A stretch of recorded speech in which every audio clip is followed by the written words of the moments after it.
প্রিয় দর্শক, আসসালামু আলাইকুম।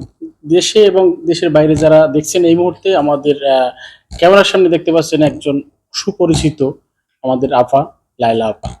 আসলে তার বিষয়ে জানার কিছুই নেই, আবার অনেক কিছুই আছে। তারপরও তার কাছ থেকে কিছু শুনবো, আমাদের সাথে থাকুন। আপু, আসসালামু আলাইকুম। ওয়ালাইকুম আসসালাম, কেমন আছেন? জি, আলহামদুলিল্লাহ। আপু, এই যে আমরা কয়েকটি বছর আপনার এত নাম, আসলে এই নামের পিছনে, এখানে আসার পিছনে কার হাত ছিল প্রথমে? অবশ্যই প্রিন্স মামুনের হাত ছিল, এটা অস্বীকার করার কিছুই নাই। ও আমি কখনো অস্বীকারও করব না। ওনার জন্যই আমার সোশ্যাল মিডিয়াতে আসা, এবং ওনার জন্যই কিন্তু আপনারা আমাকে চিনতে পেরেছেন। ওনার কারণে কিন্তু আমি পরিচিতিটা পেয়েছি।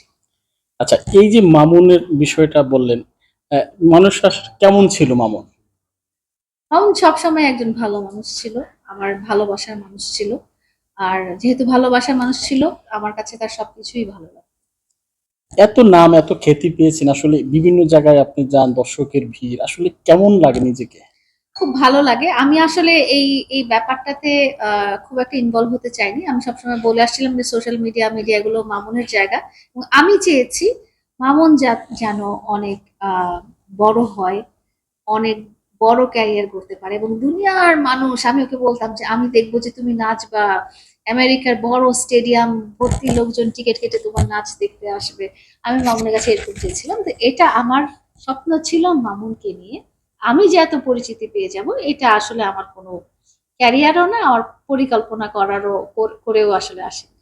আচ্ছা, এই যে আপনার নিজের থেকে বা মামুনের উদ্যোগে হোক, এই পরিবার যারা আছেন, মানে আপনাদের রিলেটিভ, তারা আসলে কি চোখে দেখছে আপনাকে, একটু যদি বলেন। আহ আমার পরিবার আমাকে নর্মালি দেখে, তারা তো আত্মীয় স্বজন, তারা আমাকে আমি আগে যেরকম ছিলাম ওরকমই ওভাবেই ট্রিট করে, আলাদা করে কেউ কিছু বলে না যে না তুমি এত ফেমাস হয়ে গেছো, একটা ছবি তুলে, এই ধরনের কথা। তাদের কাছে আমি ওই যেরকম সন্তান, যেরকম মা, যেরকম বোন, ওইটাই। অনেক বড় বড় সেলিব্রিটির সাথে আপনার বিভিন্ন জায়গায় যাওয়া হয়, আসলে তাদের তফাৎটা, আপনার তফাৎটা একটু যদি বলেন, মানে বিষয়টা তাদের উঠে আসা বা আপনার উঠে আসা, এই বিষয়টা একটু যদি ডিফাইন করে বলেন। আমার উঠে আসাটা তো আপনাকে বললামই, মামুনের কারণেই লোকজন আমাকে চিনেছে। আর ২ নাম্বার কথা হচ্ছে যে অনেকের কাছেই, অনেক বড় সেলিব্রিটি যারা, তাদের কাছে হচ্ছে সোশ্যাল মিডিয়াটা হচ্ছে তাদের ক্যারিয়ার, তাদের আর্নিং এর সোর্স। আমার কাছে এই ব্যাপারটা হচ্ছে একেবারেই শখ। আমার ক্যারিয়ারও না, আমার আর্নিং সোর্সও না। তো আমার কাছে শখের ব্যাপার, যেটা শখ আছে তাই আছি, শখ থাকবে না তাই চলে যাবে। এটা মূলত আমরা ধরে নেব যে শখের জন্য মূলত এখানে আসে। শখের জন্যই। একটা সময় ছিল মামুনের জন্য আসা, মামুনকে সাপোর্ট দেওয়ার জন্য। এখন যেহেতু মামুন নাই, তো এখন ওইটা রয়ে গেছে, তো এখন শখই বলবো আসলে। আচ্ছা, অনেকেই ব্যাড কমেন্ট করে, বিভিন্ন বিষয়ে ট্রোল করে, আসলে এই বিষয়টা আপনি কিভাবে দেখছেন? এই বিষয়টি আমি নরমালি দেখছি। সবাই যে আমাকে ভালোবাসবে, সবাই যে আমাকে পছন্দ করবে, সেরকম কোনো ব্যাপার না। সবাই আমার কনটেন্ট দেখবে, সেরকমও কোনো ব্যাপার না। লোকজন আমার চেহারা পছন্দ না দেখেও একটা গালি দিয়ে চলে যেতে পারে। এই ফ্রিডমটা আসলে মানুষের দেওয়া আছে। ফেসবুকে আপনি ভালো কথা বলতে পারেন, খারাপ কথা বলতে পারেন। আপনি আমাকে দেখে পছন্দ করলেন না, একটা বকাঝকা দিয়ে চলে গেলেন। এটা নরমালি। আচ্ছা, একটু ব্যক্তিগত প্রশ্ন করি। জি। নতুন জীবনে কবে পা রাখবেন, আমরা দর্শক আপনার অপেক্ষা করছে জানার জন্য এটা আসলে। আমিও আসলে অপেক্ষা করছি যে আমার লাইফের নতুন একটা মোড় কখন আসবে। যখন আসবে অবশ্যই আপনাদেরকে জানাবো। না, একটু সোশ্যাল মিডিয়াতে অনেকে আপনার যারা আছেন ভক্ত, তারা তো আসলে অপেক্ষা করছেন, দীর্ঘদিন হয়ে গেল, ১ বছরের প্রায়।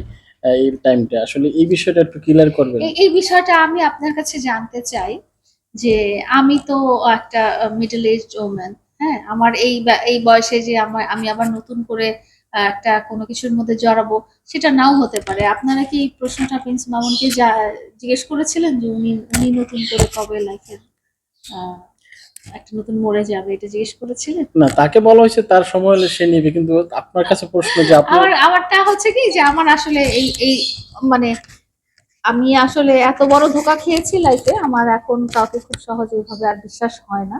এবং মামুনের মতো মানুষকে ভালোবেসে আমি অন্য কাউকে আসলে ভালোবাসতে পারতেছিও না।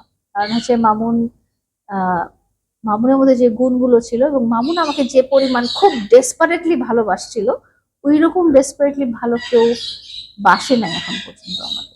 আমরা জানি মেয়েরা পরিবর্তন হয়, কবির ভাষায় মানুষ মরে গেলে পচে যায়, বেঁচে থাকলে বদলায়, কারণে অকারণে, এবং সকালও বিকালও বদলায়, এমন জানি, কিন্তু আপনি কখন বদলাবেন? আমি কখন বদলাবো?